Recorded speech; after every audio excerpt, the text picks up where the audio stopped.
Welcome to Tia's Table, where we talk about making fitness and wellness doable for busy women like you and me.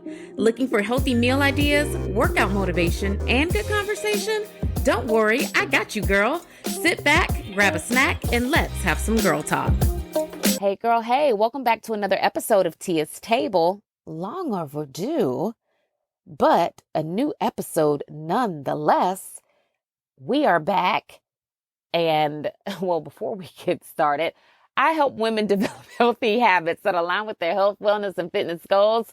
If you or someone you know is interested in living a healthier lifestyle, please feel free to reach out to me. You can do that by visiting my website at www.tiabfitness.com, or you can email me at tiabfitness@gmail.com. I have certifications. I know what I'm talking about. I study this stuff. I live it and breathe it, and I would like to help you do the same. Girl, before we get into all of the things, because girl, baby, I got a list. I have a list of things, and I started to break this up into two separate phone calls, but since it took me so long to even get you on the phone for this one, I said, oh no, while I've got her, I've got to hold on to her and get it all out, because I don't know when I'll be able to come back. My children start school in exactly 2 weeks, and between now and when they go back to school, not even gonna lie to you, I might not have a chance to call you back with all of the back to school preparation of it all. Before I sat down to call you, I actually remembered that I have to get online and do some type of residency confirmation thing. So yeah, I need to do that as soon as I get off the phone with you. But other than that, we've been having a great summer, and I'm going to fill everyone in on all of the things. But before we get into all of it, I just want everyone to know what's been on Tia's table lately. And to be honest, an assortment of all kinds of things have been on my table, because I really haven't even been home like that since probably the last time I talked to you. One of the things that I've made recently, though, that did stand out, I made it while I was at my mom's house, was the no crumbs left grilled summer salad. Every time I make that thing, I'm amazed at how delicious it is, how good for you it is, and how it literally pairs with anything. I made that salad and I ate it with a hot dog. Like, come on.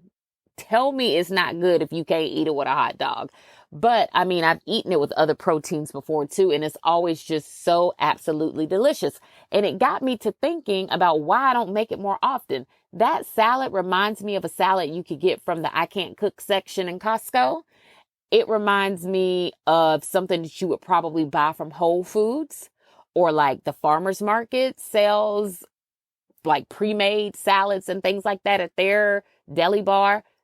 I think this salad could easily be in their bar as well. So if you like veggies, number one, like grilled veggies, and hopefully we are all at a place now where we are eating vegetables, right? So if you like veggies, if you like a pesto. Now, this particular salad is made with a pistachio pesto. It's like pistachios, basil, lemon juice, and all of the things you need to make a pesto. It's made with that, and I feel like that is what makes it so incredibly delicious. So I know people will be tempted to use walnuts or pine nuts or something like that to make the pesto instead. I strongly encourage you to just follow the recipe and make that pesto with pistachios. It also gives it a very beautiful color that I think you kind of miss out on when you don't use pistachios, right? So good. You could use it as your meal prep all week long with different proteins and truly save yourself a lot of time. And when I think about it, when you go and buy one of those salad tubs from Costco in the I Can't Cook section, they run you anywhere between, I'm going to say $12 to $15, depending on which salad you pick. This salad will probably cost you about the same amount to make it. However, you're going to get like 1,000,000 servings of it. You will get enough salad to fill like 2 of those tubs, if not 2.5 to 3 of them. Which means you could make some, you could allow your family to eat a little bit of it too, and then you would still have plenty left over to use as your meal prep all throughout the week. And that is what I'm personally trying to do for myself, especially leading up to back to school. I'm trying to make something one time and then eat off of it multiple times because it saves me time, money, and energy. And eating really well does not have to be hard. It doesn't have to be time consuming, and it certainly doesn't have to be expensive.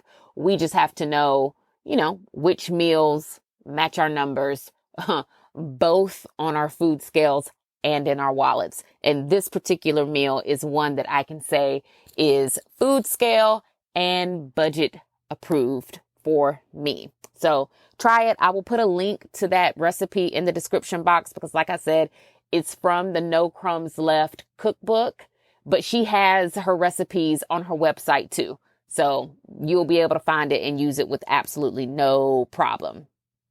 Now, let's talk about some of the things that I have been writing down that I knew for a fact I would want to talk to you all about whenever I did make it back to you.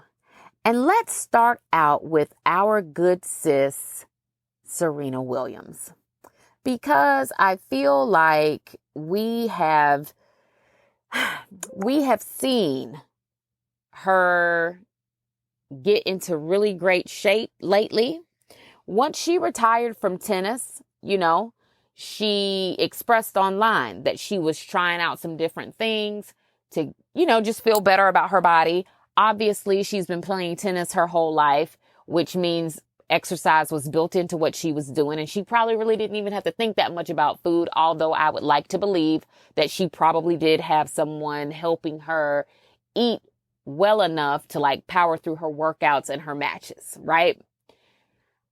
She recently posted a photo of herself where she is very lean. She has visible abs and she's much smaller than she, I think, has ever been that I can remember, outside of adolescence, right? But as a fully grown woman who has given birth to 2 children back to back, she is her leanest.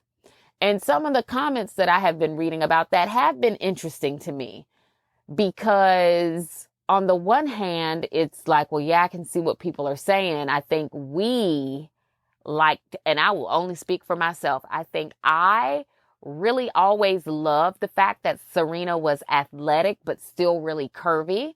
I always liked the fact that she had, pretty defined biceps and that her arms weren't the tiniest.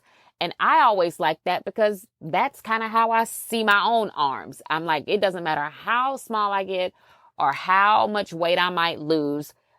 From the side, whenever I'm photographed from the side, I'm my arms are going to look like I sling a baseball bat for a living, right? They will never look like those really small Pilates arms. I don't have that.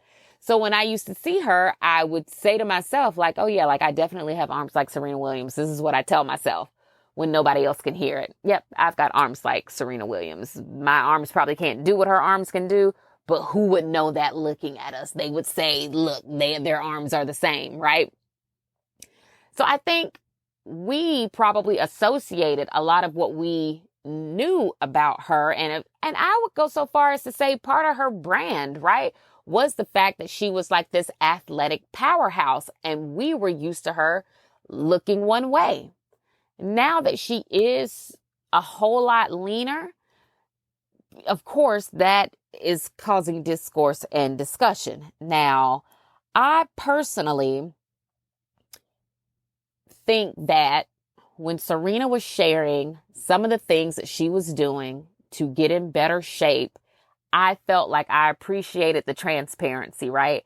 I remember her posting a video talking about going to get lymphatic drainage massages. And I think she also shared one time that she was going to try body sculpting based on a recommendation from a friend. And I don't think Serena ever said anything about using a GLP-1 or Ozempic or anything like that. So I don't know if people are making that part up or if we're all just kind of assuming she did. I kind of feel like I may recall maybe her saying something about that online. But to be honest, I really can't remember. But the conversation that I know I've had with people and that I'm seeing online is that even when those like weight loss aids are being used, it's almost like, I guess there's like a line that people feel is being crossed, right? So I guess in general, the consensus of the comments has been like, oh, okay, yeah, you kind of use that to help move things along, because now if you're Serena Williams and we know you can exercise and work out and we know you can get anybody to help you with your food and all of that stuff. If you were doing all of that at the level we know you were probably doing, right? And you decided to use a GLP-1 to kind of like push along your efforts because maybe things weren't moving as fast or moving at all, to be honest, then like I totally get that part. And I'm actually very for that. I don't know if we have talked about this recently on the podcast, but I really do believe that GLP-1s are a good way to kind of trigger your body into some type of activity. If you're a person who eats well, you've been working out and you've been very disciplined and you've been doing it, and your body is just not responding, then yes, girl, absolutely go down to your doctor and tell them to write you a prescription for something to help you, kind of like jumpstart your process, right? I think where I would like love to talk to somebody about this, if they were willing to be transparent, or what I would be very interested in as far as a study goes on the use of GLP-1s, is how do people know when to stop using them, right? And I feel as if, and this is just a person looking at pictures on the internet, I do not know Serena Williams at all, right? But I'm like, how do people know when to stop? Yeah, so like, does your doctor tell you when to stop? Is it just a feeling that you have? Can you just use it until, like, what is the cutoff? Like, does your body kind of dictate when you stop? Like, is there a weight that once you hit that weight, it's kind of like, okay, yeah, well, I technically can't or shouldn't even be using this anymore because now it's not a good choice for my body because my body doesn't really even need it, quote unquote, anymore.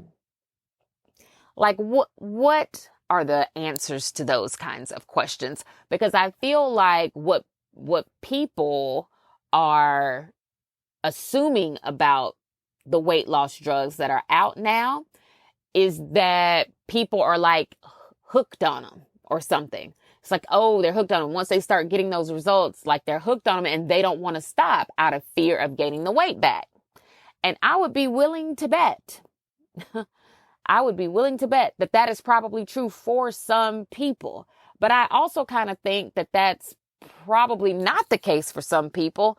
And some people are probably just planning to use them until they get to whatever their bottom number is, whatever that number is for them. And that's going to be different for everybody. They're willing to get that small so that when they decide to stop using the GLP-1 altogether, it's like they have wiggle room for where they might land and be able to create a lifestyle around what they're willing to do to maintain whatever that size might be.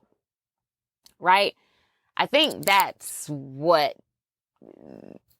people who don't have any experience with GLP-1s, I think those are the types of questions that they have.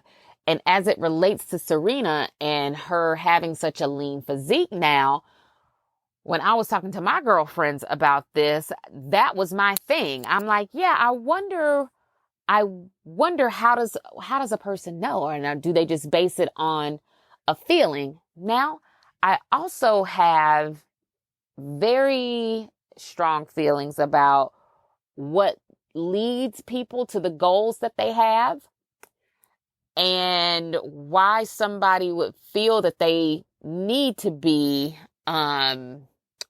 so incredibly lean that it does start to look a little unhealthy.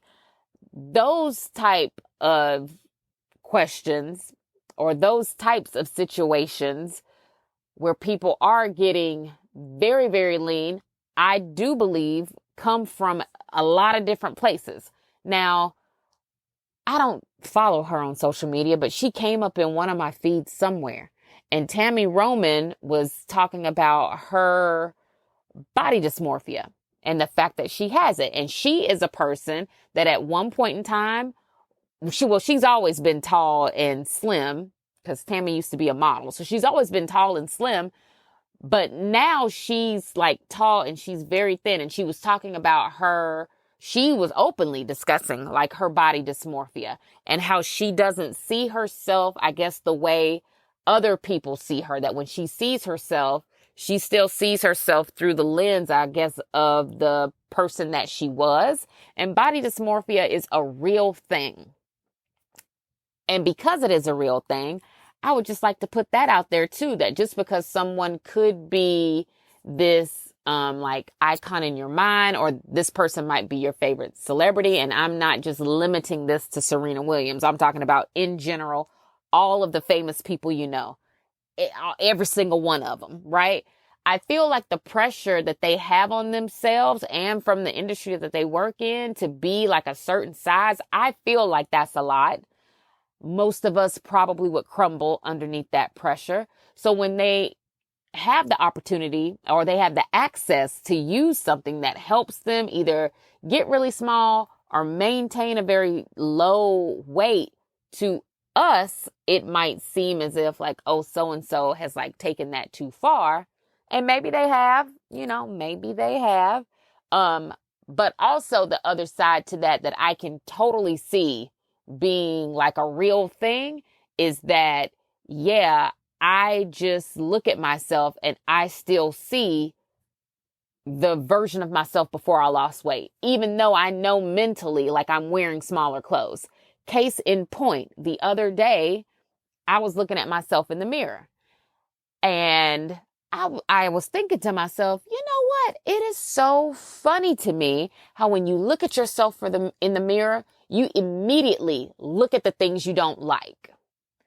And I found myself doing that. Like I was looking at myself in the mirror. Well, first of all, I feel like the mirror that I always use to like look at myself or take selfies of myself, like when I get dressed up or whatever, I feel like I need to hang that mirror on the wall. The fact that it's leaning like that on the wall, I feel like it's starting to give me a distorted image of myself. But that is neither here or there, nor is it the point of this conversation. I was looking at myself in the mirror and I thought to myself, like, oh, I still need to work on this. I still need to work on that. Like, I'm not leaning out over here. And for whatever reason, I'm not leaning out over there. And like, I'm tired of doing all this stuff and blah, blah, blah, blah. I was going down that rabbit hole.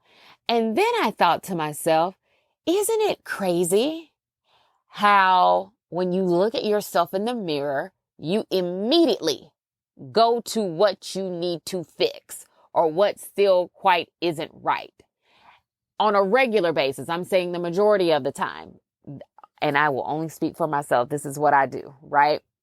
It is not until like I'm dressed up from head to toe that I look at myself and I'm like, oh my gosh, yes. Like that is like my reminder that like, oh no, girl, actually you might be doing all right. But the problem is I don't get dressed up enough like that on a regular basis to get those regular everyday reminders. And maybe if I were to start dressing up to get those reminders regularly, I wouldn't like nitpick at myself when I did. But I think people who are in the public eye, I feel like they probably do the same thing, and probably on a much higher level, right? Because they are being photographed and they are in videos and they are on the cover of magazines, and they do have to care about what they look like in a way that the average citizen just does not.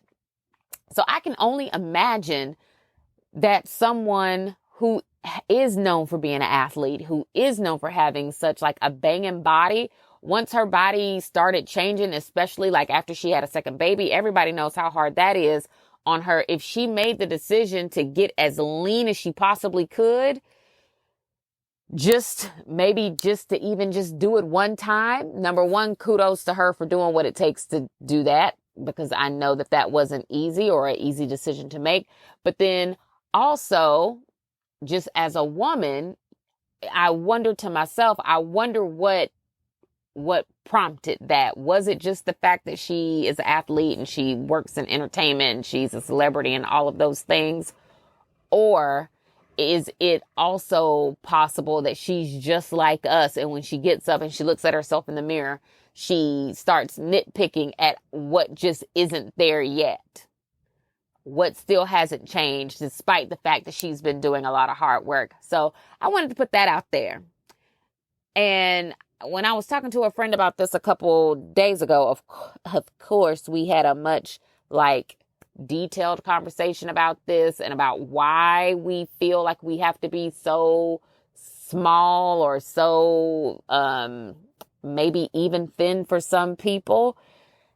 We had a deeper conversation about that, and I feel like some of it definitely comes from what we saw in the media growing up. I feel like a lot of times what you feel about what size you should be or want to be could also come from your environment. That's why, seasons ago, it might have been in the first season actually, when we talked about how important your support system and the environment around you is to your overall wellness and fitness journey, because it does dictate a lot. Not only does it dictate how you go about reaching your goals, because I'm pretty sure that's how we talked about it in that conversation, but it also determines what your goals are.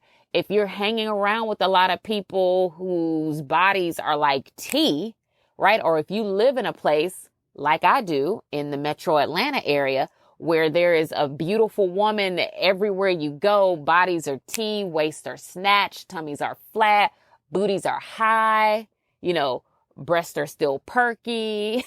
Like everyone looks amazing. That definitely plants a seed in your own mind when you're thinking about your own fitness goals. Because while you may have felt like, okay, well, to me, I would be happy with such and such, the environment around you will definitely have you thinking your results need to be a little bit more extreme, right? Just a smidge more. And I feel like there's a happy balance in the middle somewhere where you can reach your goals and be happy with what you look like without taking them to such a far extreme, right? And that whole conversation has been incredibly interesting to me. Now, there was a body positivity article in New York Times. The name of the article is "The Body Positivity Movement is Over." And there is a rise of women wanting to go back to being like 90s and early 2000s skinny. And they have even named this phenomenon like SkinnyTok, because I guess it's really big over there on TikTok. I have not been on TikTok much at all since the early part of this year. So I haven't seen any of the skinny TikTok videos that this article talks about, but the article definitely highlights the fact that there is a bride, and at the beginning of her journey, right, the bride was already 134 pounds. So now let's all sit with that, because I know I don't weigh 134 pounds. And how tall is she? Do they say how tall she is in this? No, I don't think they do. But height aside, because no matter how tall you are, 134 is like, okay, like that's all right. Like, girl, you're already small, right? Her goal initially was to only lose 5 pounds for her wedding. And I think that is a very normal thing, right? It's like, okay, maybe I'm 134 pounds, but maybe I feel like if I just lose 5 pounds, like you'll be able to see like muscle definition a little bit more. Why do I say that's normal? Because it is, right? Everybody says that whenever it's a big moment in your life or you're going on vacation, you say to yourself, oh, maybe I'll lose 5 pounds just so I can look a little bit more snatched in these photos I know I'm about to take. So her initial goal was to only lose 5 pounds. But somehow she managed to drop down to 110 pounds. So that lady lost 24 pounds. And she was saying to herself and to whoever this is that's following her on the internet that she was so happy that she cried because it was the first time that she's felt extremely confident. And she posted a before and after. In the first photo, New York Times, the article says she looks to be anywhere between a size 2 or 4 in the first photo of herself. In the second photo, they say you can visibly see her bones, and that her leggings were actually like saggy. And I guess that's what I mean when I say how far is too far. Like, what was it about being a size 2 or 4 that just wasn't good enough? And I want to caution all of us against falling into that kind of trap. Like, girl, once you get to whatever your goal is, like if you're telling yourself your goal is a size 6, do not be tempted by the 4. Do not be tempted by the size 4. Once you reach your goal size or your goal weight or whatever it is, I encourage everybody to sit with that for a little while. Live in that body that you so desperately worked hard for. You probably prayed for it, all of that. Sit in that size for a while and try not to be swayed by trends, influencers, social media, the people that you might see around you, not even me. Don't be swayed. Stick to whatever your goal was. Live in that body for a while. It's kind of like moving into a house. Now, there are some very brave people out there who move into a house and instantly start renovating and decorating, right? They move in and they snap their fingers and like, boom, we're right into renovating, construction, making changes, all of that. And I suppose that works for a lot of people. But then once you make those changes and you've invested all that time and money, you probably come back to yourself and you say, well, this kind of sink probably doesn't even work for the lifestyle that I live. Or I probably could have done such and such different because I don't even use this space in that way. Or maybe this paint color wasn't the best for this room because now I see how the light changes in this room from season to season, right? There is so much good that comes from just sitting and being still, especially after you have gotten something that you have wanted for a long time. Sitting still.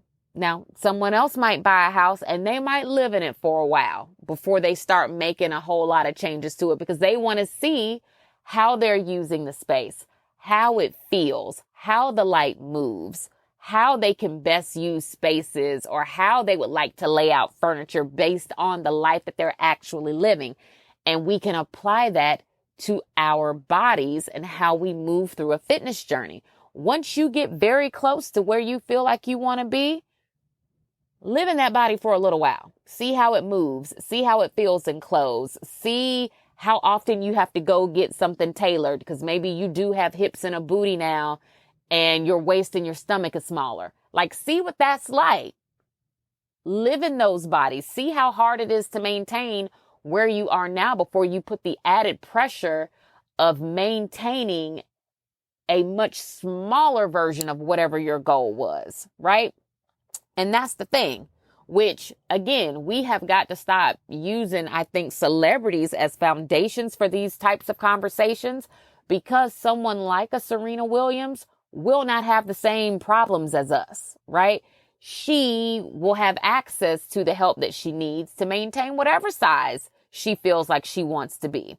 Whether we like it or not, whether we felt like she looked good already or not, none of that even matters because it's truly just our opinions as outsiders looking in. But what does matter is the maintenance of it all. And whatever it takes for anyone to maintain a super, super lean body like that with very, very low BMI, it's probably more work than the average person is willing to do. And how do I know that? Because I talk to people almost every day about what they're willing to do. And it's never that. Like, it never gives, I'm willing to work out for 2 hours every day. It never gives, I'm willing to drink a gallon of water every day. It never gives, I don't want to live a life where I can't have a cheat meal a couple times a week or that margarita on Friday. Like, it never gives any of the things that it actually takes to maintain these super lean bodies. And I would also be willing to bet that the person that the New York Times is covering for this article is not maintaining this smaller frame in a way that's even healthy. And sometimes we do have to also remind ourselves of that when we are thinking about people in terms of like body goals or, you know, what we want to look like or what we feel like is a body that's T. To me, your body is T if it really is T, and then you tell me what you do to maintain it, and I feel like I could actually do it. The body is not T if the method to get there is something that is truly unhealthy that you can't sustain to begin with, right? Right. Okay. Moving right along. So now people are looking at this woman who is so visibly thin, and they are like dubbing her like the queen of SkinnyTok. And I think what's crazy about that, number one, I feel like what's crazy about that might be the title of this article, The Body Positivity Movement is Over. Because I don't think the movement is over. I think people are just starting to embrace now a body type that most people just know they don't want to try to achieve. And I think that this article, I think a couple things. I think number one, this article was definitely written from that perspective where you're looking at whatever it took for that girl to lose that 24 pounds. And you're saying to yourself, oh no, I don't want to do that. She was perfectly fine before, like moving on. So I think that's one thing. I think the other part of it is, yeah, absolutely. Why would anybody want to go from 134 to 110? What is the psychology there? And is that even a healthy mindset? So when we think about the body positivity movement, and this is why we should never listen to anybody but ourselves when it comes to what we want to do, because you have that woman, right, who was small and got smaller. Now, let's move on to another publication, Women's Health, that recently featured Lizzo as the cover person. Lizzo, as we all know, has always been very open and candid about her weight and her fitness journey. Different things she's been doing. Lizzo was juicing. Lizzo was eating clean. Lizzo was working out. She was doing all the things. And that was not good enough for people. People still talked about her body. People still shamed her. People still tried to make her feel like she was, out of place in her industry because of what she looked like, despite the fact that she's so extremely talented, right? Now, Lizzo is definitely rocking a smaller, more, in my opinion, more athletic looking body. And I don't know what her actual goal is because I haven't read her article in Women's Health magazine. I actually subscribe to that magazine. So I need to check and see if that issue came in the mail for me yet. I don't know if it has or not, but her body looks very athletic. You can tell that Lizzo lifts weights and that she does resistance training. She does strength training, and whatever it is that she's eating, it is working for her because her body looks athletic and it looks strong. And you can tell that she is naturally losing weight because it has been low and slow, right? If she is using a weight loss aid, it must not be one that has a super strong dosage, or it must not be one of the stronger medications because her weight loss doesn't show that. Her weight loss shows I eat really well and I work out, and my process has been low and slow. It has taken me years to get here, and I'm still well on my way and well on my journey, right? That's what I get when I see pictures of her. Even though people know this, right? Even though we all know this, people are still talking junk about her anyway. And she's not even like the woman from the New York Times.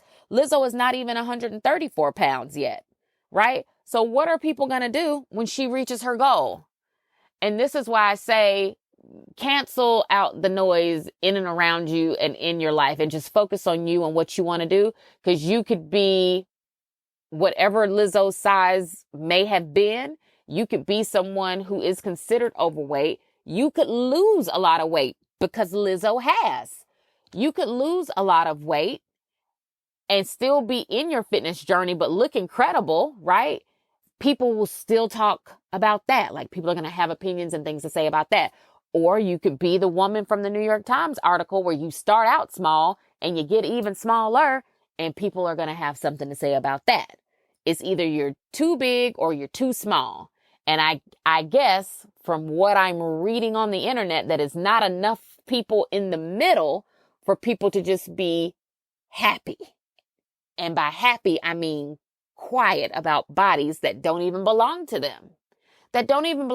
I follow a very popular Atlanta-based fitness influencer who, in my opinion, was already small. Like, she was already small. She was already in fantastic shape. Like, her body was quote unquote T, right? And then I saw her one day online and she was way smaller. And when I clicked on the video, that she had posted, she was talking about how she had recently done like a fitness competition and people were interested in learning how she was basically able to get rid of a lot of the inflammation. And these are her words, not mine. She wanted to share with people how she got rid of the extra inflammation in her body that revealed her much more slender physique. And so she told the people, and there was a medication from her doctor. She talked about her workouts and like different things she was doing. And I'm like, okay, all of that is great. But I think what the average person is missing out on, because people will see this and they will want to emulate it. I think what the average person is missing out on is that, number one, working out is literally your life. Like, it is your lifestyle. It is how you make money. It is what you do. It's who you are and it's what you do. So that's number one. You work out at a different level than most people. That's number one. Number two, whatever this medication is that you got from your doctor that you said help with the inflammation may not be something that is agreeable for everybody's bodies. Like, everybody might not need to be on that medication. Everybody might not need to be asking their doctors for it. And if they're able to get it, who knows if that's a good match for them and the side effects from it, right? So there's that. But then also, I think people also missed in her sharing all that is that she did a fitness competition. And when you do fitness competitions, you have to get to a place where you are so small that it's not even like the most healthy place to be. And when people have asked me, like, why haven't you ever done a fitness competition? Or do you think you would ever do like a fitness competition? And I always tell people, absolutely not. No, because the mental mind game that you have to play with yourself to be able to do something like that, I already know I'm not cut out for it. I don't ever want to be a size 0 or a size 2, mainly all muscle, like very, very small. I don't ever want to be that size and then have to watch myself morph back into what an actual healthy size and body looks like on me. Because regardless of if it's a healthy size and regardless of how great you look, mentally, you are bigger than you just were. And everybody won't handle that. Everybody won't handle that well, right? And I know I probably would not, because you see any weight gain, it's like, oh, like now I'm putting weight back on. And it's kind of like, well, no, you're not putting weight back on. You're actually just getting back to a healthy size, right? You're actually just getting back to a healthy size. But when she was sharing all of that, the way that it was worded and the tone and the delivery definitely made it seem like, oh, I did this and you could do it too. And as I'm watching it, I'm like, oh, yeah, you did that. You can do it because you have the means and the resources to get yourself back to like a healthy weight. But other people are hearing this and they're processing it as she was already small and she got smaller. Like now she's smaller, and that's something that we're celebrating and we're learning how to do it too. So I think we all just have to be very careful with the content that we're consuming, who we're consuming it from. And when I say content, I mean the people on the internet and the people off of the internet in your everyday life, right? And I know this is probably going to be a very unpopular thing to say, but sometimes when you're around family and family might say something about your body while you're on a fitness journey or something like that, depending on what is said, sometimes I like to take those little comments as, that is something to think about. Like I don't always receive them and process them as the truth, but depending on what was said and who said it, sometimes I say, that is something to think about. That is something to think about. And I feel as if because the way the world has moved now with like everybody doing therapy speak and like boundaries this and don't talk to me that, or that person is toxic. I'm like, are they toxic or are they just trying to say to you like, hey girl, you already looked good. You were already a baddie. You don't have to be so hard on yourself. And I feel like sometimes messages do get a little lost. And I feel as if that's what the people on the internet were trying to say to Serena as a collective, like you were already a baddie. There was no need. However, if she didn't see herself as a baddie, there's never going to be anything y'all can say in the comments to get her to change her mind. And that's pretty much for everybody. From the Serenas all the way down to the girl on the treadmill next to you at the gym. If she doesn't see herself as a baddie, it really doesn't matter what the rest of us may or may not think about her. I feel like having a healthy level of vanity, which is something else that I've spoken to a friend about recently. I feel like having a healthy level of vanity keeps us in like that good zone and gives us like a good balance, right?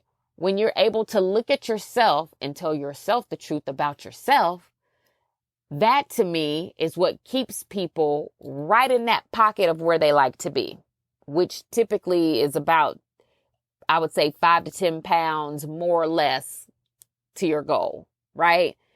When you're able to look at yourself and truly like what you see without nitpicking yourself apart so much, that is where you want to be, right? Allow yourself to live life. Allow yourself to embrace a fitness routine that you can actually do, that you're happy to do most days anyway. And that is the secret to the success for long term, right? For the long game of it all, that is where you want to be. You don't ever want to be too far in any one extreme. You don't ever want to be super, super, super small, and you don't ever want to be overweight to the point where it's so much work to get you back to where you want to be. Once you hit your goal or you get very close to your goal, figure out what that maintenance looks like. Live in that body for at least a year, I would say. Be in a maintenance phase for at least a year before you decide whether or not you truly feel the need to like move on to a more extreme version of your original goal. And hopefully I'm saying that in a way that doesn't sound judgmental, because that is certainly not my heart. I'm like the least judgmental person, but I do have opinions about people having a goal and then changing their goal to something that is so extreme that it does tend to lean to the unhealthy side just a little bit. So, girl, with all of that being said, let's talk about the workout report. Now, somebody shared a video with me from TikTok, and I did watch that video. And it was a girl talking about the Pilates body and how the bodies that people are seeing online, again, the online is really going to be the death of us all. But she was talking about how all of these Pilates bodies that you see online are really not even Pilates bodies. If you really like what you're seeing, she said you should ask that person what they were doing prior to starting Pilates, because whatever that was, that actually gave her the body that you see, but Pilates just exposed that body, right? Stick with me here. Now, as I'm watching this girl's video, I'm like, yeah, I guess I can see what she's talking about. If you are someone who was doing a whole lot of heavy weight training before and you developed a lot of muscle before, but for whatever reason, that lean muscle just wasn't showing itself, probably because when you lift weights and you do heavy resistance training, that does spike your cortisol. And for some people, when that cortisol gets spiked, your body views that as stress, and it will hold on to the layer of fat that is covering up all of that beautiful muscle. Then you move on to something like Pilates, which is lower impact, meaning your cortisol levels don't necessarily spike all that much. And if you're doing something else along with Pilates, like walking, because most people are doing that now, walking, then you are in a fat burning zone. But the muscle that is getting exposed as you burn fat was not developed in Pilates. It was developed during the weight training phase that you were in. And that is what this woman is talking about. I found that to be extremely interesting because I kind of feel like it's true. I feel like I agree with it. Now that I have been taking Pilates classes consistently since last November, so we're coming up on a year and here in a few months, I feel like, yeah, like that's true. Like I've been in class with women every single week, and I feel like the results that I'm seeing in class don't really lend itself to what I think people are expecting, especially when Pilates studios like to use that little phrase that they say for marketing purposes. They're like, oh, after 10 classes this, after 20 classes that, after 30 classes, like, boom, like you're in shape. And I'm like, no, you're not. That's not true. That's not true. After 30 classes, the classes just don't suck anymore. Like after 30 classes, you can just come in here and actually do what is being asked of you. But 30 classes does not necessarily mean that you're going to walk out of there with that quote unquote Pilates body. No. And why am I saying this? I'm saying this because if Pilates was enough and you could only do Pilates and get that Pilates body, then I would get up on the internet every day. And I don't even like getting on the internet, but I would get up there every day and tell people, you're wasting your time if you're not doing Pilates. Like Pilates is the answer. Pilates is the truth. Do I ever get up on the internet and do that? Nope. What do I get up on the internet every day and say? Well, at least on the days that I get up there. Are you eating really well and are you walking? And hopefully you are doing some form of strength training a few days a week too. Because that is truly what burns fat. Are you eating in a caloric deficit? Are you doing some form of cardio pretty much almost every day for at least 30 to 45 minutes? And then are you also doing some form of strength training? That is how you see results that will result in a body composition change or like a smaller body or whatever, however we want to word it. Going to Pilates alone, oh no, honey, it was never gonna be that. Those were never gonna be the results. And I know that because if I were just doing Pilates all by itself and I wasn't doing anything else, I would probably actually have regression. How do I know this? Because when I'm in Pilates classes, my heart rate doesn't even go up really necessarily ever. There are several Pilates classes where I don't even break a sweat. There have even been some classes where I have left it wondering, well, should I now go home and actually work out because I don't feel like that challenged me enough? But because I know it's active movement, I try not to do that to myself because I do feel like that's getting into an unhealthy place with my own fitness journey, right? So what the woman was saying in that video, I feel is absolutely true. I feel like Pilates is going to help expose whatever you already have going on. It will promote that, but I don't think it gives it to you. I really think that you have to at least be walking or eating in a deficit or doing something else to contribute to weight loss if that's your goal. Like if your goal is to burn fat and reveal muscle, then yes, Pilates by itself, I do not feel is going to do that for you. Will it build muscle and tone your body? Yes. Is it necessarily going to help you like lose weight? No, especially if you're not eating well, right? Now, if you're eating in a caloric deficit and you're taking Pilates, now there's an argument for that somebody could test out. Sure, right? But I would say if you're at the beginning of your fitness journey and you haven't quite cracked the code on how to eat and you're just taking classes for exercise, Pilates is probably just going to maintain whatever you have going on. And I think that's just because it's not a huge calorie burner. And I'm basing this on reformer Pilates. Now, if you take mat Pilates and you feel like mat Pilates gets you a 300 to 400 calorie burn based on what your watch says, then I think that's awesome. And I have not tested that out yet.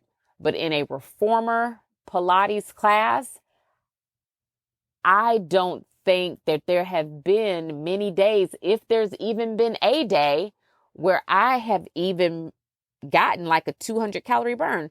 I went to Pilates this morning at 8 o'clock, actually. And let's see how many calories I burned in this morning's class. And this was a 50-minute class, and it was a 50-minute level 2 class, meaning it's supposed to be the most difficult class that my studio offers. And it says my total calories were 229, but my active calories were only 135, meaning that the calories that they say I burned from this workout was 135 calories. But my total calories burned from the time that I started my watch was 229, which, given the margin of error on fitness watches, I did not burn 200 calories in that 50 minutes, right? So sometimes I feel like the internet is kind of right. And I feel like this woman's video is one of those moments where somebody might know what they're talking about. Personally, right now, I'm doing the same thing. I'm still going to my level 2 classes. There have been some switch ups at the studio with staff. Some people are on maternity leave. Some people just don't work there anymore, which means there's a big gap for the level 2 instructors right now. And there's just really, it's only 2 of them, which means there are going to be weeks where there are no level 2 classes. If somebody is out on vacation and somebody else just isn't at work for whatever reason.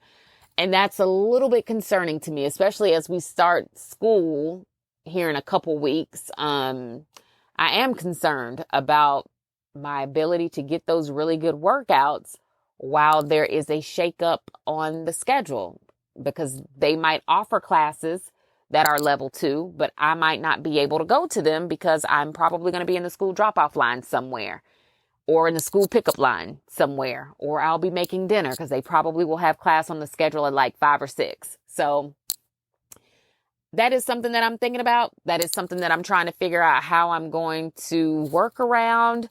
What does that mean for my membership? Am I going to have to go back to the regular gym?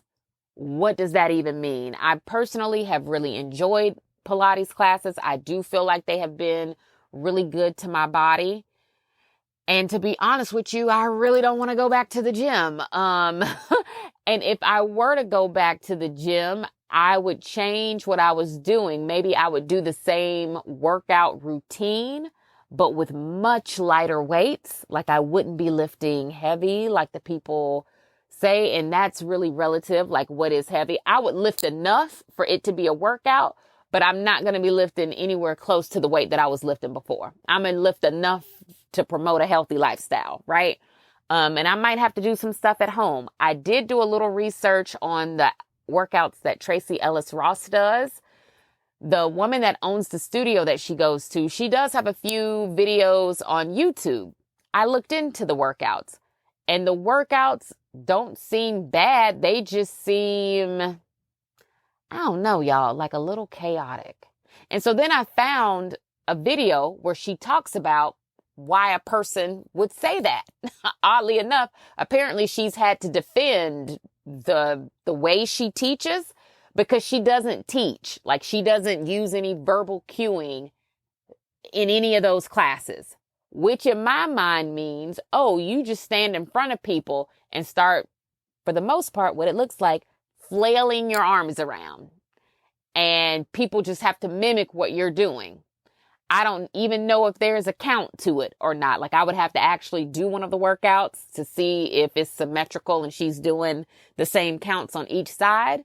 But from what it looks like, and from what she even said in one of the videos that I found, is that she doesn't do verbal cueing. She just kind of gets up there and does it. You mimic what she's doing, and she says it gives you a great workout. And I do have a lot of thoughts about that, but we just don't have time to get into all of that. So I'm gonna have to figure out something. Long story short, I'm gonna have to figure out something based on what's going on at the studio and what my schedule is going to be when these kids go back to school. I think we're ready for the random segment here. Let's start with some of the things I have watched on TV. First up is The Waterfront on Netflix, season 1. It's so good. It's based on a town in North Carolina. It's a beachside town. In North Carolina, this family is wrapped up in some mess, and they don't even have to be, because they were already, like well-off people. But I don't know if it's greed. I don't know if they hit a bad spot. I can't call it. I just know that they're wrapped up in some mess that they really didn't have to be wrapped up in anyway. And the story goes from there. And it's very good. It's like, it kind of reminds you of if a show like Power was based on a country family, but like in a beachside town. That's what this show is, without, of course, like the backdrop of New York City. It's a backdrop of a beach town. And of course, like the characters are completely different, but it's kind of gives you Power vibes a little bit. But it was good, and it's on Netflix. I also watched Jane Mansfield, the documentary that Mariska Hargitay did on her mother. It is so beautifully done. You learn so much about her mom. I always knew that her mom was an actress, but I hadn't learned anything about her life before watching this documentary. And her mom was a good mom. A very interesting story about her mom's love life and just her life in general, how she came into being an actress to begin with. You learn a lot about Mariska Hargitay through this whole thing. And if you have time to watch a documentary, I highly recommend that one. It is on HBO. I also am watching, and I'm almost slightly ashamed to say it, but it's my truth, and so I'm going to speak it. I'm watching Divorced Sisters, or maybe it's just called Divorced or whatever it is, but it's a Tyler Perry show. And I'm watching it through Amazon Prime, but maybe it comes on BET. I don't know. I don't know where the show actually lives. I just know I watch it through Amazon Prime, and it's good. Okay. And I think it's good because of the acting. Kadeen Ellis is on there, and this is my first time ever seeing her as an actor on anything, and she does a great job on this show. Like, if she wants to act in more things, she definitely has a future, like, on all of the screens. She's a really good actress. LaToya Luckett is on here. I've always felt like LaToya Luckett was a great actress. She does a phenomenal job on there. The other actresses, I don't know their, like, real government names, but there's 2 of them. The one that plays the first lady's assistant, who is also one of, like, the girlfriends in the girl group. I think her character's name is Bridget. She's a great actress. She does a good job. And then there's that other one whose name I can't remember, but let me pull it up. On the show, what is her name? But she is a little firecracker. And when I mean to tell you, I don't like her character, I don't like her character. Her character's name is Naomi. And Naomi stays in trouble. Naomi stays starting something. Naomi is a hot mess, and Naomi gets on my nerves. The rest of them are great, though. And the show is so good. Like, and you know, you kind of hate to admit it, but it is so good. Now, Devon Franklin is also on this show. And if we remember him, that is the man that used to be married to our good sis, Megan Good. He is on this show, and I don't like his character on here either. Now, I don't know how they talked Devon Franklin into playing the character that he's playing on this show because of what he or who he's supposed to be in real life for a living.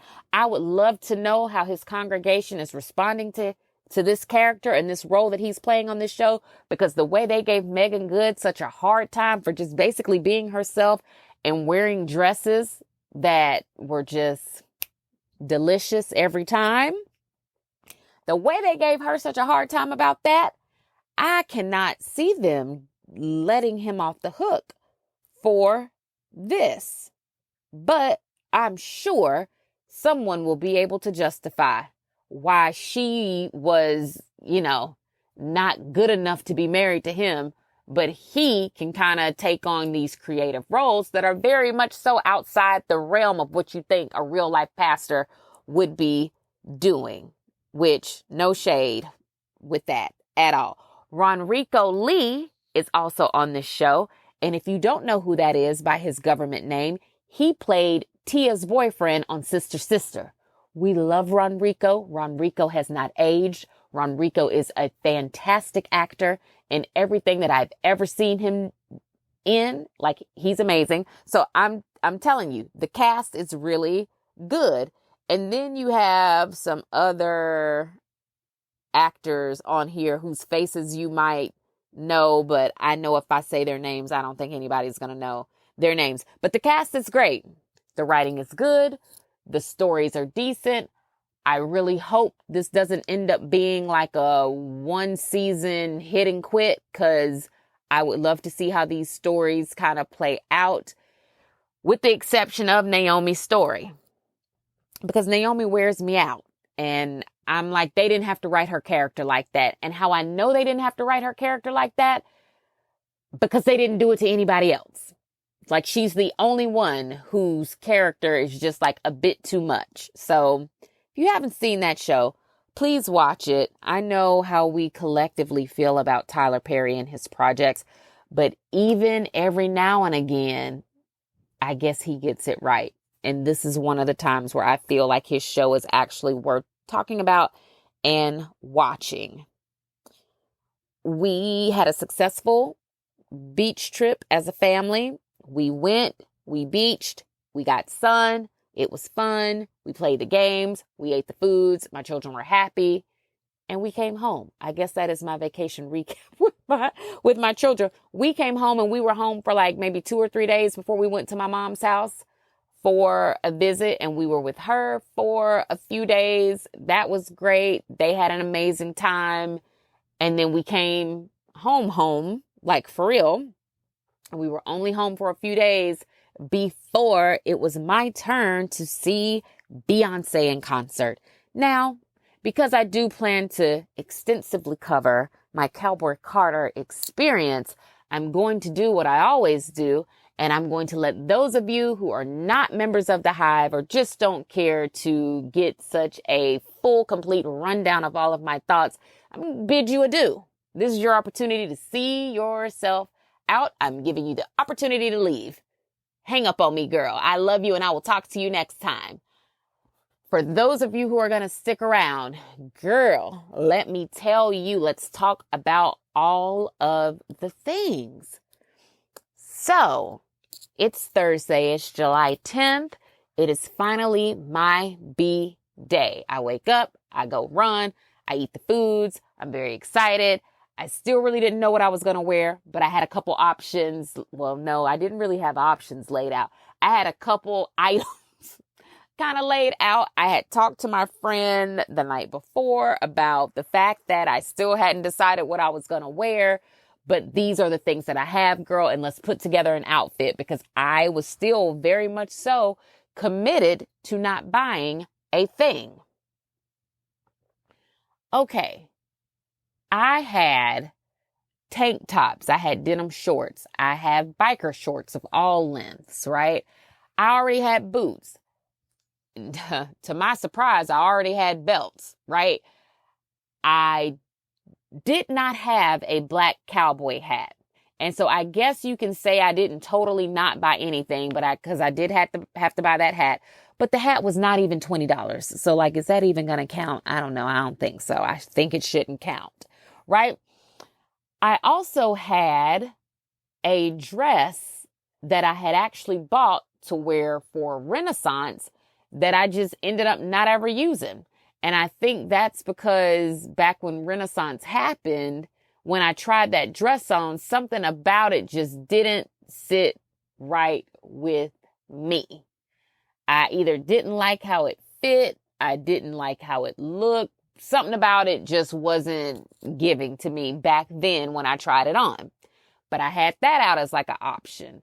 I already had my boots from Renaissance, which were rhinestone boots. I bought a pair of black cowboy boots when the Cowboy Carter album was released, right? Whenever that was. But like the day that album was announced, maybe, I went online and I ordered myself a black pair of cowboy boots from Steve Madden, because I knew we would be wearing cowboy western wear for whenever she decided to go on tour. And I just wanted to be ahead of the shoe buying game, right? So I had components. I just didn't have a cohesive look nailed down. So I start, talking to my friend. We're putting things together, and we landed on like the all black look, because I'm like, hey, I like all black. I'm actually trying to just be comfortable this show. I want to wear something that's breathable. I want to wear something that's stretchy and soft so I don't feel constricted or like I got on 8 million clothes just in case it's hot in there.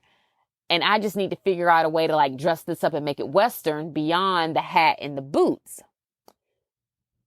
Then I start looking through my things. And I was like, okay, well, I do have a black belt with a gold buckle, and the gold buckle is a look like it can go for Western. So I'm like, I put that on. Then I remembered that at one point in time, I had a gold link like chain belt that had like the Cuban chain link on it. And then there were a couple strands on it that were like rhinestones, like that diamond look. And I knew I owned this belt, but I could not find it. So I did what any person would do if you have a teenage daughter living in your house. I asked my daughter, I said, have you seen a chain link belt? Like it's, like it's a gold belt that looks like maybe like a really big necklace, but really it's a belt. Like, did I give that to you or do you have it? Sure enough, she goes in her room. She brings me my belt. And so then I put that on with the belt that I had already found for like a layered belt look, because I noticed people were doing that. And once I tried that on, I said, oh, really all we need to do now is our hair. That's it. And so I was like, you know what? I've never had blonde hair before. We're going to put this blonde wig on. Wig was only $27. It's synthetic. So please, you can judge, but I won't care. I put that blonde wig on and brushed it out and said, oh, it instantly gave country concert to me. Instantly. I was like, yes, I'm happy with this. I'm comfortable. I'm ready for a day out. Let me do my makeup and we can be well on our way. I still had my glasses from Renaissance. They were some black glasses that had like the rhinestone frames. So I still had those. One of the moms from the basketball team who, she and I are like so fun together during basketball season, but she knew I was going to see Beyoncé. She knew I was super excited, and she also knew I didn't know what I was wearing. And at one of the last games of the season, she gifted me a pair of cowboy boot earrings. and they happened to be black, white, and gold. I put those earrings on, and baby, you couldn't tell me I wasn't country. You couldn't tell me that this was my first rodeo, even though it was. I was so excited. So I get all dressed up, and my husband and I head into the city. I was so excited because I knew we would be meeting a friend of mine that was coming from out of town for the show. We met her at her hotel, and we ate dinner like before going to the show. Now, I like to believe that like nothing is like by chance and like everything happens for a reason. So we met her at the hotel. We ate, we had margaritas. It was so good. We run into this group of kids who are also very clearly going to see Beyoncé, and you could tell that by how everyone was dressed. I don't know who they thought I was, but apparently they had asked in my absence while I was in the ladies' room if they could take a picture of me, take a picture with me when I came back out. So when I come back out, that was super fun, like a fun moment. I take a picture with them. You know, we finish eating, drinking, whatever, and we go, right? But wait, I think when I took a picture with those kids, like my friend hadn't gotten there yet. Then, you know, then she ate her food and we like sat and talked, and that was just so much fun. And then like we all like left and headed towards the concert. Now, getting over to Mercedes-Benz for whatever reason this time was a little tricky. Even though we knew how to get over there, we had never parked where we parked this time. And finding access to that parking deck was a little tricky if you were using GPS. So we ended up just rolling down the window and asking somebody, and they pointed us in the right direction. But we get over to the parking garage. Once we were in there, that was great. We walk right over to the stadium. We go right in. I sit down in our seats. My husband goes. He gets me something to drink. He brings it back to me.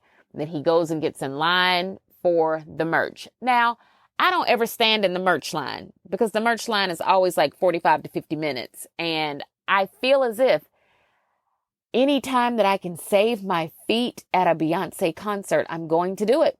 So I sit, he goes and buys the merch. When he gets to the front of the line, he sends me pictures. I tell him which things to buy. He retrieves my items. He comes back with my items and something else for me to drink. I'm happy. And the show starts. Now, for night one in Atlanta, we were sitting in Section P on the floor.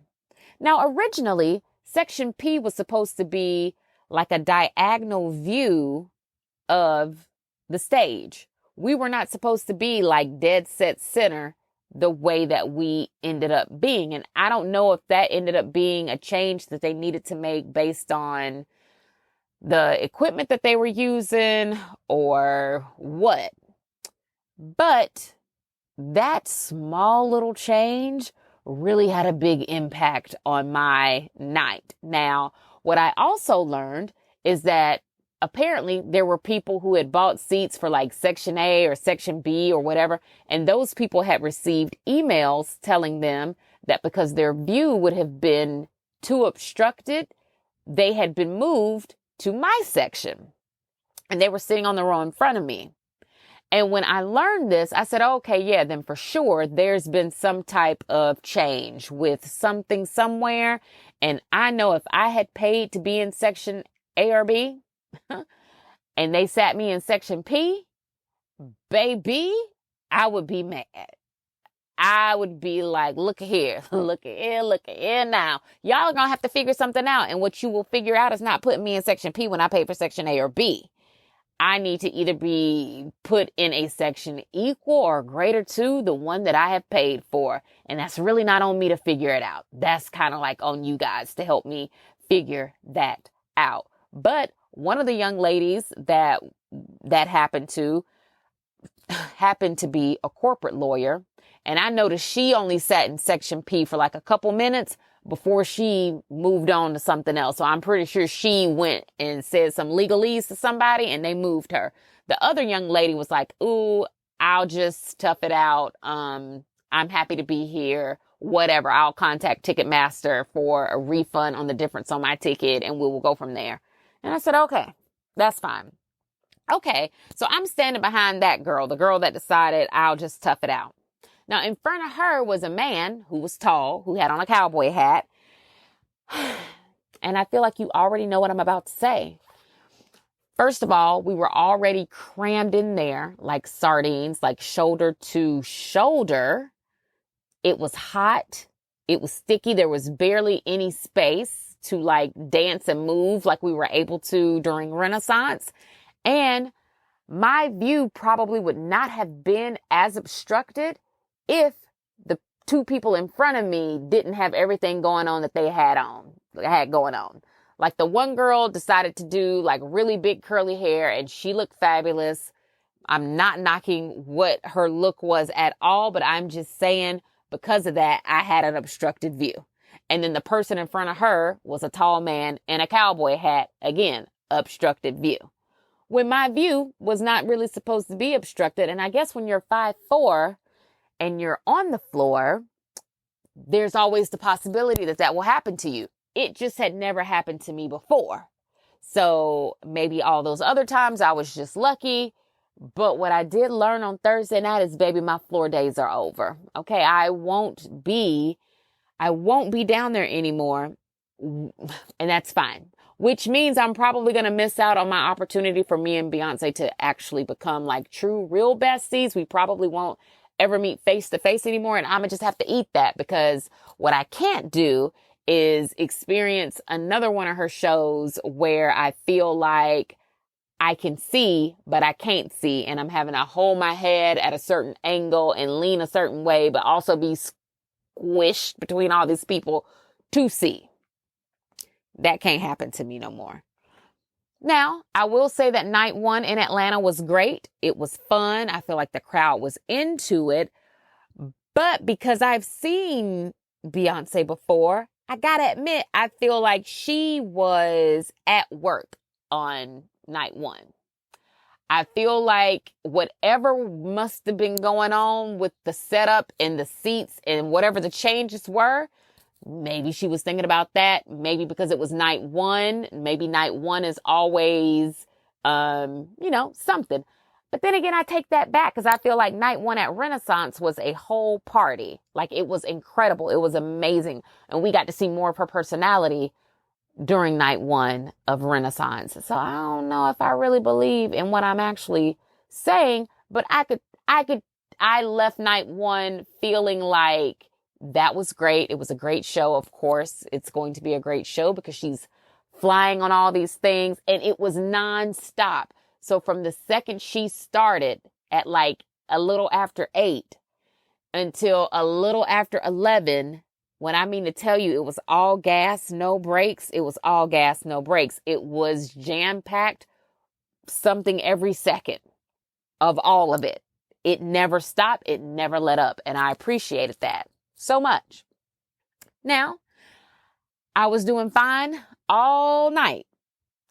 As soon as she got off that gold horse and told us to have a good night and be safe getting home, my feet instantly started burning.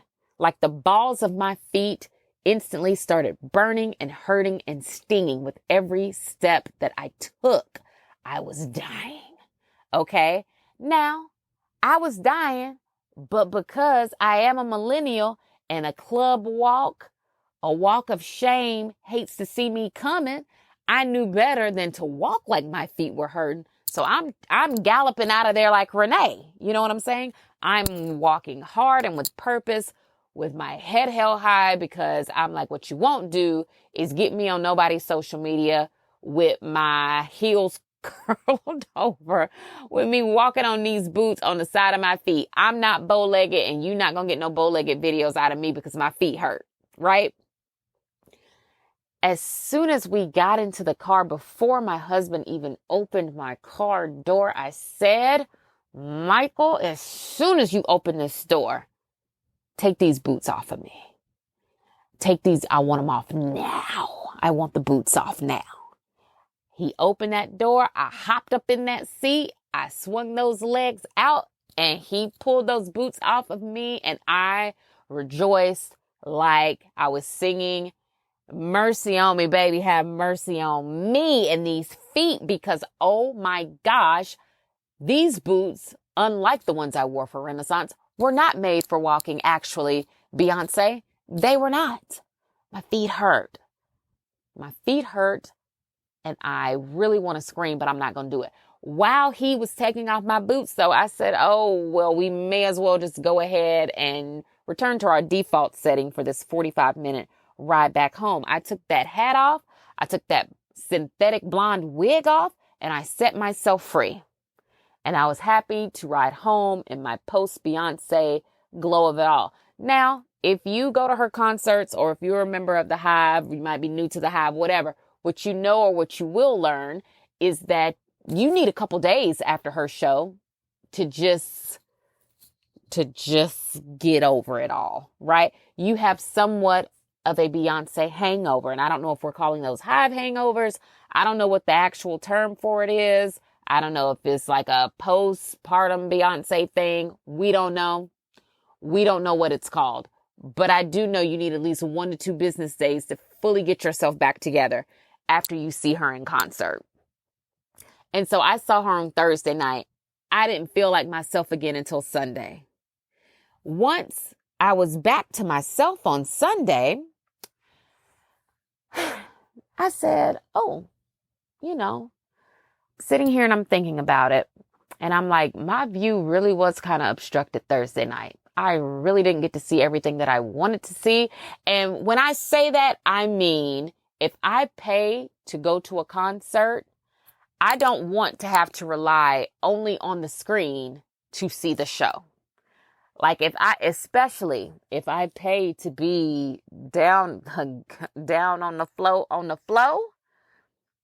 I want to be able to see the person that I paid to see that close. Okay? And since that didn't happen enough for me Thursday night, I started toying around with the idea of going back on Monday for the last show.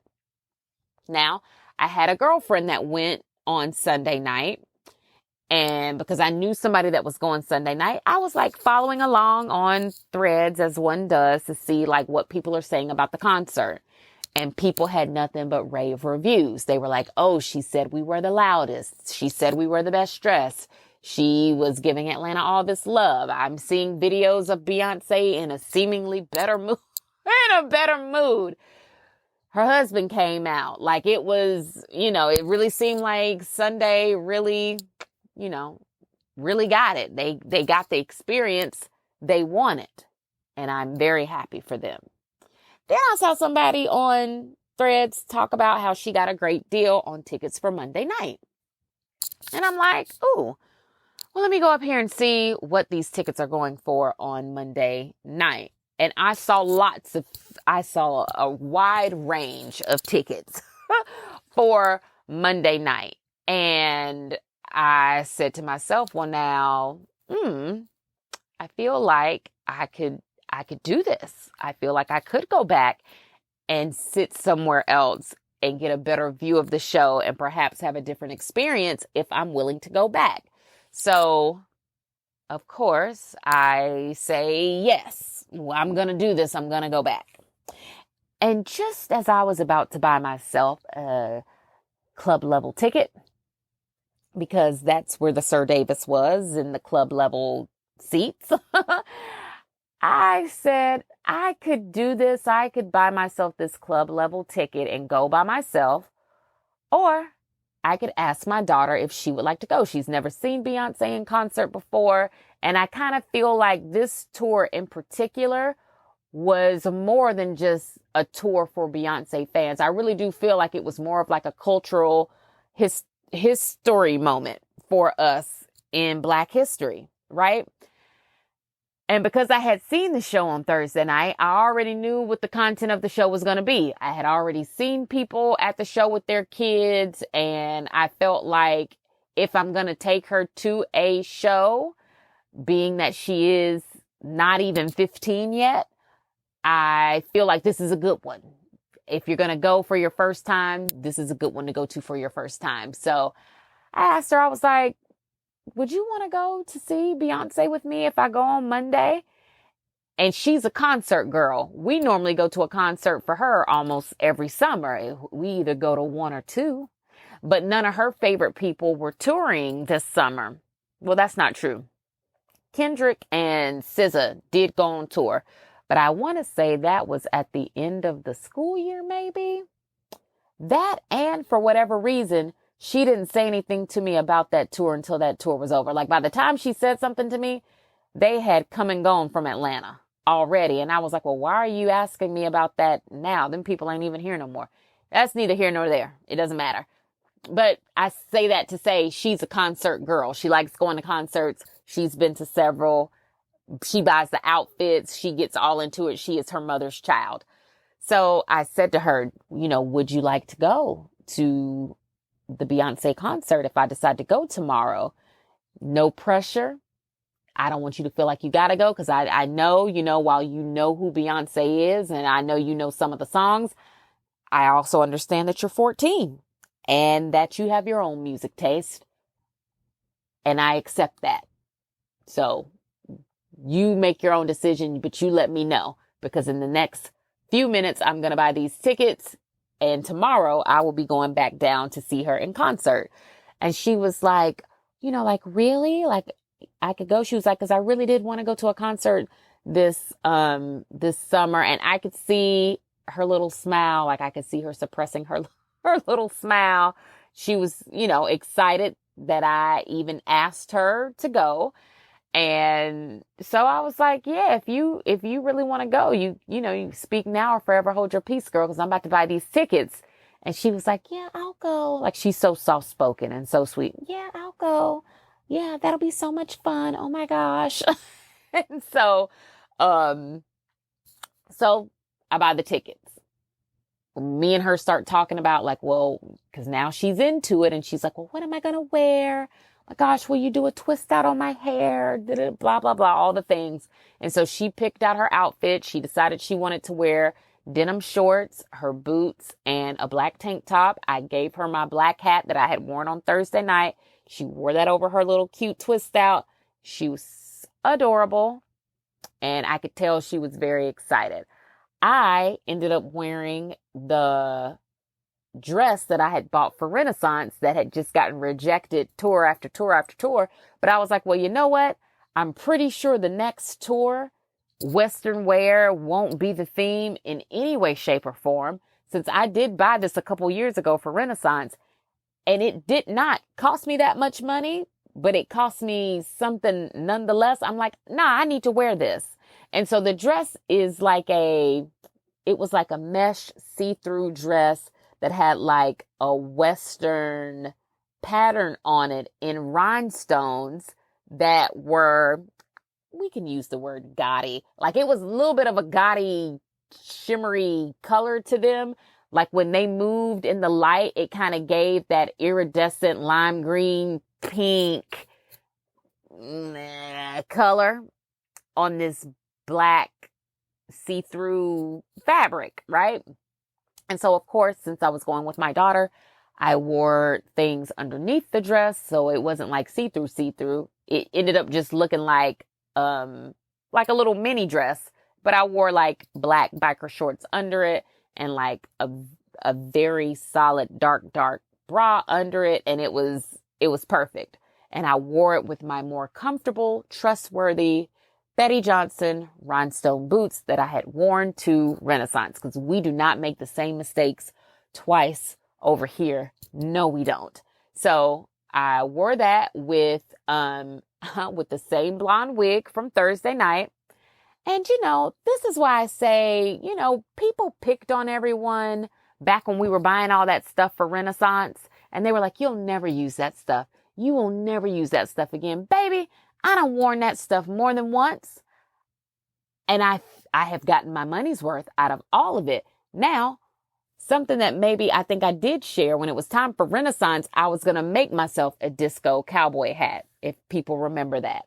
And I had purchased a cowboy hat online for little to nothing. And I had bought the little towels on Amazon to cover the hat. And I was going to make one just like the girl on TikTok had. Well, I sat down one day to start making that hat and realized that that was more than a notion. And that I really didn't, I'm not a crafty girl. I didn't have it in me to sit there for hours covering that hat with those little disco towels. I personally did not have that in me. I'm not a do-it-yourself girl, but I'm definitely a buy-it-yourself girl. So I remembered that hat and I was like, you know what? If I take the little sticky towels back off of that hat is kind of like that same lime green, rosy pink, iridescent color as the little rhinestones on this dress. That could be my cowboy hat for tonight. So I go get that halfway finished cowboy disco hat thing out of the closet that it was in. I sat down and I start removing the towels. And then my husband is like, what are you doing? I'm like, oh, I'm taking these towels off because I'm going to wear this hat because I gave the child my other hat and I need a hat because my hair is not done. And because I'm also not about to invest any time into that $27 wig, I'm not trying to pluck nothing, dye nothing, bleach nothing. We not doing that. I'm going to put that wig over this wig cap and then I'm going to put a hat on top of it. So all that really matters is what's hanging beneath. We don't need to know about scalp and edges and all of that, right? And so fine. So then he starts helping me take the little disco tabs off. I said, okay, well, I feel like this is what I'm going to wear tomorrow when we go to the tour, and this is going to be great. Monday comes, I wake up, I eat my breakfast, I do the Cowboy Carter Peloton ride taught by Cody Rigsby. That ride, just like Beyonce's concert on Thursday night, never let up. The resistance was at a 50 about for the whole thing, and we were out of the saddle. Of course, because you got to saddle up, right? For almost the whole thing. That ride depleted any and everything that might have been in me. It was gone before I even got dressed to go to this concert. Do my ride. I come back up here and I start taking a shower, start getting ready to go. I was ready to go within minutes. Isn't it funny how that works? When I went to that concert on like a date night tip, it took me forever to get dressed. Going as a mom, I was like, oh, let me hurry up and get dressed. Let me put this on because I don't need to be like boom, boom, boom, boom, pow. I just need to be, done. I need to be clothed, right? I get dressed. I actually really end up liking my little knock around find that I found on the internet. And I feel cute. I feel appropriately dressed to be going on this mommy-daughter date. We get in the car. Now, one of the things that was a lot different on Monday was that by the time I went to go look for parking, because again, we bought these tickets the day before. When I went to go look for parking, none of my preferred parking was available. Wouldn't you know it, it was sold out. And the only parking that was like decent, that was close, they wanted $115 for them parking spots. And I said, one thing about me is if I feel like it's stupid or it's crazy, I'm not doing it. And something about paying them $115 just for my car to sit there for 3 hours didn't sit right in my spirit as I head into this back to school shopping season. And I said, while I'm willing to pay to see Beyonce twice in 4 days, while I'm willing to do that, I'm not willing to give whoever owns these parking spots another $115. Now, our parking spot on Thursday night was only $85, but it was in my preferred parking deck. So I was very happy about that. I'm not about to give you $115 for the parking spot that's not even like my preference. Like I would not choose that if these other things were not sold out. Outside of that parking space, all the other parking spots were much lower in price. But girl, I would have had to walk 15 minutes after the show to make it back to my car. And absolutely not that close to midnight, not with my 14-year-old daughter, not with the way these little YNs be running the street. Absolutely not. You can play with somebody else, but you won't play with me and my baby. not that late at night. And we did not get out of that concert until after 11:30 because the show on Monday night didn't even start until almost 9 o'clock. And the girl goes for 3 hours nonstop. So whenever she starts, whatever time that is, add 3 hours, and that's what time you're getting out of that venue. And then, of course, you got to make it out of the venue, which adds, time. So to think I was about to walk that far with my baby, no. Now, had I been with like a group of girlfriends or other grown people, I definitely would have dangled the idea of that cheap parking spot with a group of us. But with my daughter who ain't never seen a struggle ever in her life, we wasn't about to do that. So I said to my husband, I said, are you going to be busy Monday night?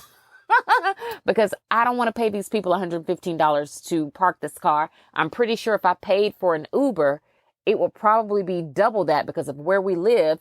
$115 is probably how much we would pay one way to get down to the venue because it's an event. And I know they're going to gouge and raise all of the prices. So are you busy Monday night? Don't you think you could just be our personal Uber, take us down there and then pick us back up?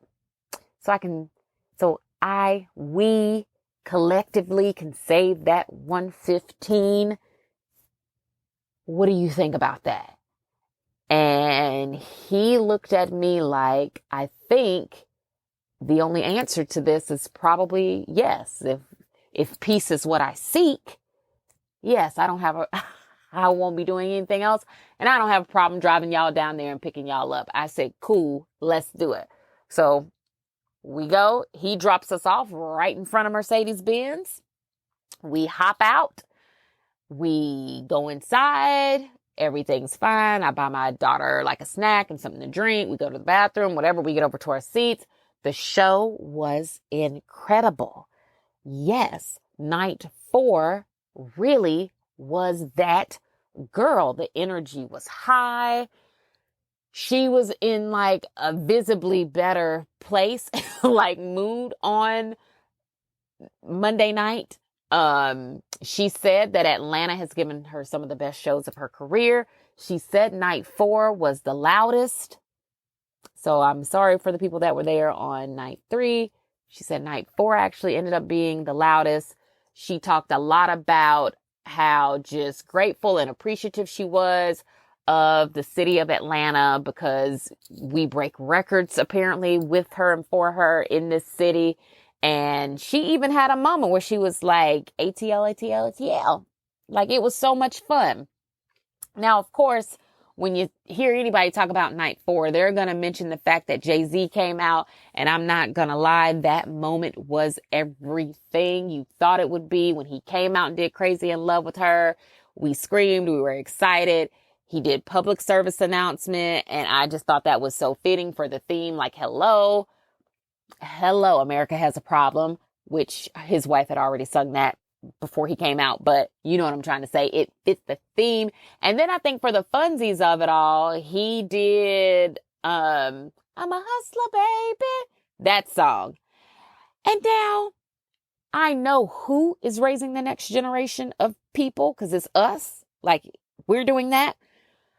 But I'm like, okay, so help me out somewhere because when that music dropped and I'm excited, I'm like, I'm a hustler, baby. I just want you to know where, blah, blah, blah, I'm about to go. Da da da da.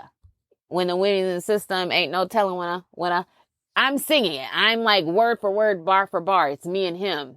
We're doing it. Well, it's not really me and him because he really wasn't rapping that song. I think he just wanted to hear people sing his song. But anyway, it was a hype moment. It was great. But that moment after the concert was over also made me think of a moment before the concert. And this song got played both nights that I went before the show, International Players. And I'm trying to figure out which part of that song I want to sing because I know y'all be listening to this podcast with y'all's kids in the car. I Choose You, Baby. That song, right? Oh, yeah. I'm trying to rap the verse and I'm like, you can't. Okay, so let's use some other words. My chick's a choosy lover. Never loves without a rubber. Never in the sheets like it on top of the cover. Money on the dresser. Dry like a presser. That song. When that song got played before the tour started, the crowd wasn't doing enough for me. I'm like, how y'all gonna live? How we gonna live in Atlanta? This song comes on and no one does anything. Are we not in and of the South? What is happening? Why isn't anybody tapped in? I don't know, Hive, but we got to do better. We got to do better with the pre-game of it all, because as we know, she's not going to have an opener. I think we are the opener. I think that's the way we got to start looking at that. We're the opener. When that music is playing before the show, I think that's where the energy is created. And on night 4, I feel like even though they missed that particular song as an opportunity to tap into that energy, at some point, people were doing the wave and lots of things were happening and people were starting to get excited before she ever even came out. And I think that's why by the time she came out, like it was like all systems go, all gas, no brakes, the biggest, the largest, and it was just so much fun. So much fun. And I also just assumed, I'm like, okay, well, Jay-Z came out, so something else probably is about to get cut from what I saw on night 1. Not only did she still do all of the things that she did on night 1, but I'm almost certain we got songs on night 4 that we did not get on night 1. And I could be mistaken, because sometimes I just am. But I'm going to have to do a little bit of Hive research in the thread communities and maybe on Reddit somewhere. I'm going to have to see if anyone has compared all of the shows that took place in Atlanta, specifically nights 1 and 4, because those were the shows I was in attendance for. And I want to see if the set list was all the same, without, like taking away the Jay-Z's songs, obviously. A couple other things that I felt like were so just nice about night 4 is we definitely gave her a couple standing ovations that you could tell really moved her, right? And then at the end, when Blue does her Deja Blue choreography, at the end, the crowd was chanting her name and they were saying, Blue, Blue, Blue, Blue. And people were screaming. So Blue got her own standing ovation. And you can tell in that moment that baby was taken aback. She was not expecting that. And I think at first I don't think she even knew what to do with it. And so then she was like, oh my gosh, this is really happening. And so then she was like, thank you, thank you. And she was making a little heart with her hands. And she was just like, oh my God, I don't even know what to do, because I'm a kid, but this is awesome. And I'm just so thankful, right? So she, said thank you and she left. And because I am a mom, I said to myself, now see that? You see, when that baby was dancing at Renaissance and all y'all grown people had something to say about it. Grown people who probably have never even been to a Beyoncé show and don't ever plan to go. All of those grown people talked about that baby. And I guess to a kid, and at the time, what was Blue, 11? At the time, all of those people saying all of those things on the internet would have been enough to make an adult say, nah, I'm probably not going to do that anymore. I'm good. I don't have to put myself out there like that anymore. But she, being as young as she was then, said, oh no, I will get better. I will practice and I will work hard at it. And if dancing up here with my mama is something I want to do, I'm going to just keep working on it, and that's what it is. Now, I'm sure the people around her and her family definitely helped her gain confidence, and they probably speak life and creativity and all of the things over her.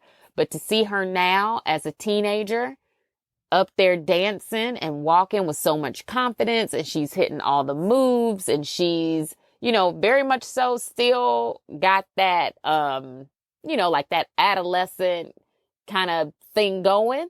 She's very much so sure in this moment at this stage in her life that like, yeah, I can do this. And I'm not bad at it either. Like I'm actually Beyonce's daughter. And I think she loves that for herself. And you can absolutely tell, because at the end of the show, they closed it together. Like typically Beyonce closes it by herself and she either walks off or they sink her back down into that little hole. Last night, they closed it together and they both stood on the little square that puts them down in the little hole. And they both like kind of waved, and Blue gave her mom like this hug. And the way she hugged her and looked at her, she was like, yeah, like we did this, Mom. And that was just like such a proud moment. Like as I am there with my daughter, and my daughter was super excited to see Blue. I really think Blue was the only reason my daughter decided to go. Because she was like, is her daughter going to be there if I go tonight? And I was like, yeah, I kind of think this is her thing over the summer. She does this. So I'm pretty sure she'll be there. She was like, oh, okay. It was the thing that made her go. So to be there with my daughter and to see that relationship with them, I'm like, yeah, that's kind of what it's all about. If you're raising a little girl, it's not necessarily about the money and the things you can buy or what you can always do for them or anything like that. It's about that relationship and instilling confidence, making sure your daughter has a good self-esteem about herself, making sure that your daughter is able to silence the naysayers and or the haters, and making sure that she's able to always see and center herself.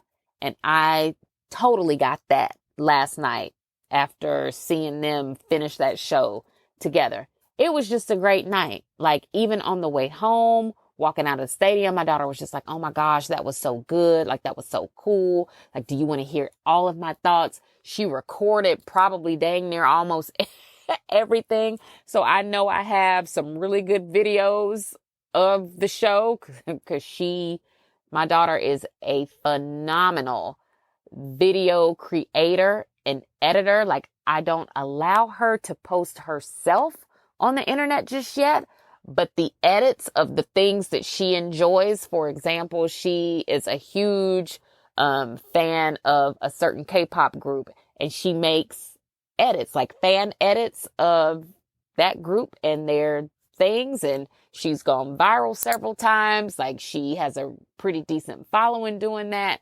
and her videos are great. Like her editing skills are out of this world. So I cannot wait to see the videos that she has in her phone, because I know they're going to be great. And it was just a wonderful moment. And I am so glad that out of all of the concerts, out of all of the Beyonce concerts that I could have taken her to, I am so glad that that one was her first one, because it was empowering for Black women. One of the whole video segments when Beyonce is changing clothes is all about that, like uplifting and celebrating the Black woman. You also have a video segment in there where it's basically Beyonce through the years. And I felt like that one was even powerful because it speaks to her longevity. Once you find something that you're super passionate about, you stick with it and you do it over and over and over again. And you just get better the more you do it, which is something that I am trying to practice in my own life. I just, I need to figure that out for myself. And we don't have time to really dive deep into that. I probably need to talk to a lady on the couch about that. But you learn so much going to a Beyonce concert. I will say all of that to say that. You learn so much.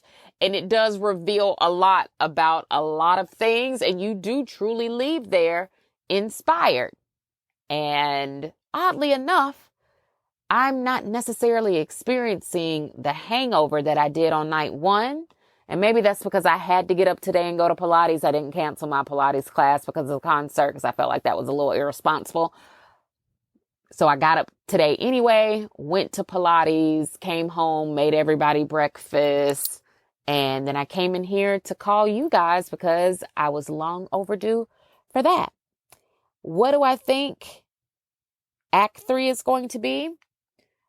because we know that the new horse is gold and that new horse is metal, and you could see the gears in his hips, and the way the gold horse was presented during the concert to me really did give a little bit of rock and roll to me. It either is giving rock and roll or it is giving hip hop. And in there is like a fine line. I don't know if the next album will be like a fusion of the two. I could totally see that being the case. And that would be amazing. That would be dope. That concert will be crazy. Or I could see it being one or the other. But my guess is like rock and roll, rap, or like some type of fusion of the two for Act 3. I do not think it is going to be a Destiny's Child reunion. I think if they ever decide to do something like that, the reunion will come after Act 3. Like a couple years from now, if they even decide to do it.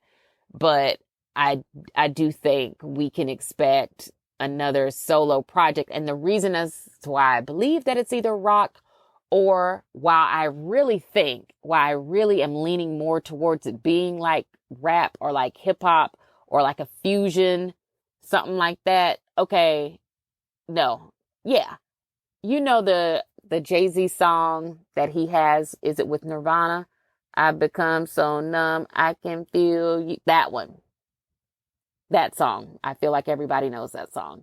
I feel like her album will be something like that, where it's like rock inspired, but with rap. I also believe that because she loves Tina Turner. She always has. But when she was in some of her shows overseas, she wore a lot of Tina Turner merch. And everything is an Easter egg with her. Nothing is by mistake or by happenstance. None of that. All of it tells you something. So I really do feel like we're going to get some elements of rock. I just don't know what it's going to be paired with, but I'm excited to see. And I really do think it's going to be paired with rap. I really do. I really do.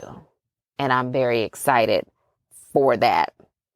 And there was one more thing I was going to say about Act 3. Oh, well, now I have also been seeing all over the internet that now all of a sudden people are like, oh, when she comes back for Act 3, like I'm seeing it in Atlanta. I'm going to Atlanta. Y'all buy those tickets for Atlanta and because I thought y'all didn't like Atlanta. I thought Atlanta was overrated. I thought y'all was sick of us and our YNs and our grass walls. I thought y'all was scared of Atlanta. I thought our traffic was too bad. I thought Atlanta wasn't all that. I thought Atlanta was overpriced. And so see, did she not say that? Monday, I'm overrated. Tuesday, on my way. You better go see her where you live, or you better take your behind overseas and go see it over there. Because she did show out in Paris. Go try your luck in Paris. That if you go get your passport today, like if you get on the people's internet today and apply for it, you'll have it back in plenty of time to hop your little behind over there and go see her. Y'all think you're going to be able to fight people that live here over these tickets. And let me tell you, baby, the people that live here fight for fun. It's a hobby. They do it all the time for much less. Go see her where you've been going to see her at. And all will be right and well in the world, or at least in the hive. Anyway, I can't make guarantees about the world. The world is actually burning down around anything that has to do anything with Beyoncé. I saw someone share a story about how the Supreme Court just approved the dismantling of the Board of Education. So number one, I want to know, do I still have to pay back my student loans if the Board of Education that I'm paying these things to, if they don't exist, does my student loan exist? And then two, I'm like, okay, so if there's no Board of Education, then what do school districts do? Like, who are they answering to? Does that mean that school districts now can either have crazy rules because they don't have a, somebody above them telling them what they can and can't do? Or does this mean that the local school district really can't enforce anything because there's no governing body to say that it is so? I personally have issues around the attendance policy that we can talk about at a different time. While there is an attendance policy in place, I'm pretty sure at everybody's school, I kind of feel like, why do we have one? Just assume my kids are going to come to school every day unless they're sick, or we just can't bring them for some other reason. They need a mental health day, or as a family, we got stuff we got to do that may just so happen to happen on a Friday, especially if y'all are only going to be in school for a half day. Feel like they should do away with half days. It's a waste of everybody's time, energy, and effort. So those little things, I'm like, if there is no higher governing body, what does that mean for schools at the local district level? Like I said, we don't have time to even get into all of that because at this point we have been on the phone for coming up on 2 hours. And I told myself before I called you, I was going to try to get all of this in under 2 hours. So if I get off the phone with you between now and 4 minutes from now, I'm keeping that promise to myself. So with that being said, girl, I'm glad we got a chance to catch up. I will try to call you back sooner rather than later, but you keep me in your T's and P's because I do have to take 3 kids back to school shopping. Everybody needs shoes. Everybody needs clothes. Everybody needs a new backpack. Everybody needs a new lunchbox. And everybody probably needs to get a summer job like Blue Ivy and Rumi at this point, because what is even math and money at this point? I really don't know, but I do foresee spending a lot of it between now and the end of the month to get my babies ready to go back to school. And by the way, I'm going to have a freshman in high school, a 7th grader, and a 4th grader. So if you know anything about schools and how that math works, you know that's 3 different schools with 3 different drop-off times and 3 different pickup times. So like I said, if and when you pray, girl, keep me on your list. Not the sick and shut-in one, though. I don't want to be on that list. Keep me on the mommy list. Pray for my strength in the patience of it all. Hope you had a great time listening to this episode. Remember, when you're out, compliment a woman, say something nice to her, make her day, fill her with joy, and I hope she does the same for you. Don't compete, don't compare, don't complain. What God has for you is for you, and never knock another woman's hustle. And I will talk to you next time. Love you, girl. Bye.